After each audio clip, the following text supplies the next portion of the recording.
လေးကိုကိုယ်တိုင်ကိုကြားလုပ်ချင်တယ်ဆိုလို့ရှိရင်တော့ဒီဗီဒီယိုလေးမှာ easy join ဖြစ်ခဲ့တဲ့ poetry workshop လေးတစ်ခုကိုပြောပြပေးသွားမှာပဲဖြစ်ပါတယ်။ဆိုင်လေးရဲ့နာမည်က Team 39လို့ခေါ်ပြီးတော့ Branson University နဲ့ဆိုလို့ရှိရင်တော့နှီးပါတယ်။သူ့မှာ free drawing နဲ့ hand painting ဆိုပြီးတော့2မျိုးရှိပါတယ်။အေးစင်းတငယ်ချင်းတွားခဲ့တော့ကသူ့မှာ 1 year anniversary promotion ရှိလို့ free drawing ကို1130ပတ်တည်းပေးကြခဲ့ပါတယ်။ပြီးတော့ကို့မှာ experience တွေပါမရှိဘူးဆိုလို့ရှိရင်လည်းဘာမှစိတ်ပူစရာမလိုပါဘူး။သူတို့ကအကုန်လုံးပြပေးပါတယ်။ကိုလှုပ်ချင်တဲ့ပုံစံလေးကိုဒါပြလိုက်ရုံပဲပေါ့နော်ဒီလက်ကတဲပုံဆိုလို့ရှိရင်လည်းအဲ့ဒီလောက်တာစင်မပြေလို့ဆိုင်ကအမကူလုပ်ပေးလိုက်ရတာပါ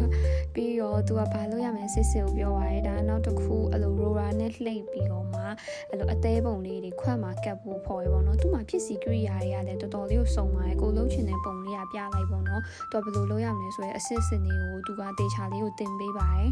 အေးလို့ဆိုလို့ရှိရင်လေ0 experience နဲ့တွားခဲ့ရပါတော့ဒါမှမဟုတ်တော်တော်လေးကိုပြောဖို့ကောင်းပါတယ်သူ package မှာက clay 1kg ပေးထားရပါတော့ကိုသုံးတဲ့ပမာဏခွဲဆိုင်ပုံမူတည်ပြီးတော့ရတဲ့အရေးအတွက်တရားကွဲသွားပါတယ် easy ဆိုလို့ရှိရင်သုံးတာနဲ့မြောက်သွားတော့ခွဲ2ခုပဲရရပါတော့တကယ်ချင်းဆိုလို့ရှိရင်3ခုရရအဲ့လိုကွာတယ်ပေါ့နော်သူဆိုင်မှာလေအဲ့လို color လေးတွေလည်းတော်တော်လေးကိုစုံနေလို့ပြောလို့ရတယ်ပေါ့နော်ဒီခွက်လေးတွေကိုအကုန်လုံးလုတ်ပြီးသွားပြီဆိုလို့ရှိရင်တော့ချစ်ချင်မရပါဘူး2လလောက်စောင့်ရပါတယ် Many months later ကဲဒါဆိုလို့ရှိရင်တော့ final result လေးကိုတူတူကြည့်လိုက်ကြရအောင်နော်